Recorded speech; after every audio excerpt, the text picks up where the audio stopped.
Mario Odyssey, 10 out of 10. Sonic Forces, 7 out of 10. Splatoon 2, 8 out of 10. Overwatch, 9 out of 10. Video game review ratings. Can't live with them, can't live without them. Or can you? You see, the whole reason for game ratings is to inform the community and fellow gamers about a game and whether or not it will be worth your time to play. But is that always the case? Let me ask you a question. When was the last time you watched a trailer or commercial for a new video game and you saw a bad review? Just about never, right? And do you know why? I'm sorry, I'm getting ahead of myself. Hello everyone, Dim Lord Titan here, and today I'm going to be starting a new series I've been thinking about for a while called Everything Has Their Shade. And today I'm going to start off with game review ratings, if you couldn't already tell. Now, as I'm sure most of you already know, video game ratings are made from a scale of 1 to 10, 10 being the best game ever and a must play, and 1 being the worst game ever, best to kill with fire. Now, these ratings can be varied depending on the reviewer, but even more so on how the reviewer reviews. What I mean by this is whether or not the reviewer is making a subjective or objective review. What's that, you may be wondering? Well, let me explain. When a person makes a subjective claim, it is not a factual matter. It is an expression of belief, or in simple terms, an opinion. A subjective claim cannot be proved right or wrong by any generally accepted criteria. So if I were to go tell my friends, every racing game is the same, all you do is just drive around in a circle hoping to come in first, that on its own without any facts to back it up would be deemed subjective. Objective claims, on the other hand, may be true or false, though just because it's objective doesn't automatically make it true. Example. I said the same quote from before, but provide facts to prove my point.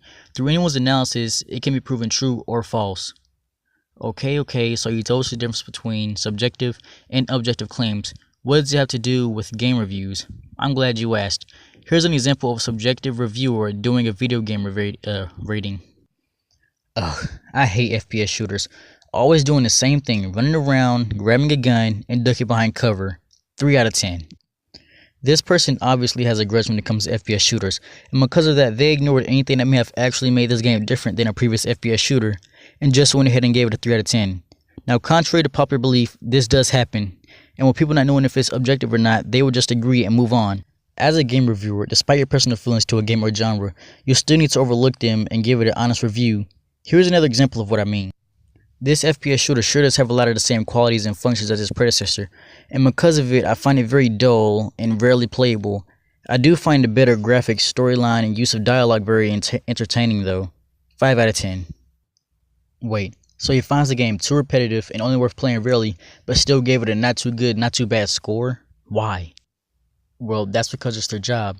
Not to give a good rating for no reason, but because it's their job to overlook personal subjective feelings and look at the game for what it is, a game.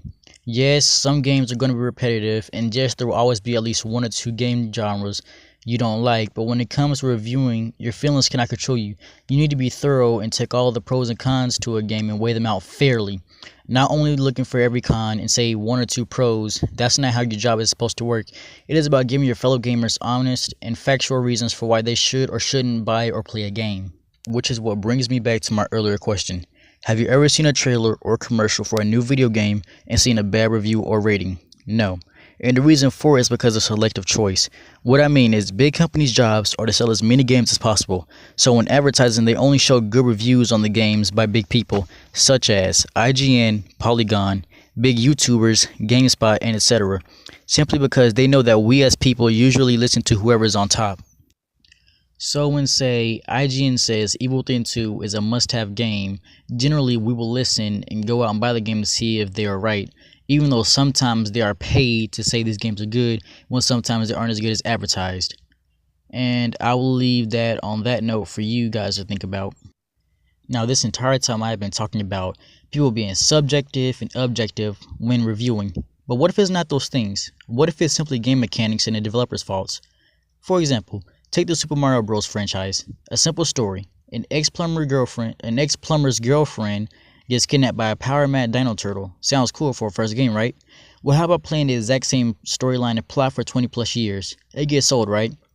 Well, while Nintendo tries to make each new installment better than the last with the rare plot twist, or new power-ups, levels, or even a transition from 2D to 3D, the plot's still the same. A princess gets kidnapped by a dino turtle, and the ex-plumber boyfriend tries to save her. Now, while it can't affect the game review, as said before, you still need to get all the pros and cons, So cons, same old plot, but pros, new game mechanics. Whether or not you get a good or bad rating in the end is still up for debate, but nevertheless you can't let prior transgressions affect the review at hand. Now in all honesty, some people are still going to do these things, but not everyone can change that. I hope you learned a thing or two today about game ratings and game reviewers. As a gamer, I still and probably always will hold a grudge to things like this, but what can I say, I'm only demon. If you enjoyed, why not like the video? And if you're new around here, why not subscribe and hit that bell to get notified when new content comes out? And I hope the constant stuttering or anything like that, because I messed up quite a bit, didn't affect your learning in this Everything Has Their Shade video. Tell me what you think. Should I continue this series with new stuff? And hopefully I'll get better at doing this. And yeah, I'll see you all in the next one. Peace.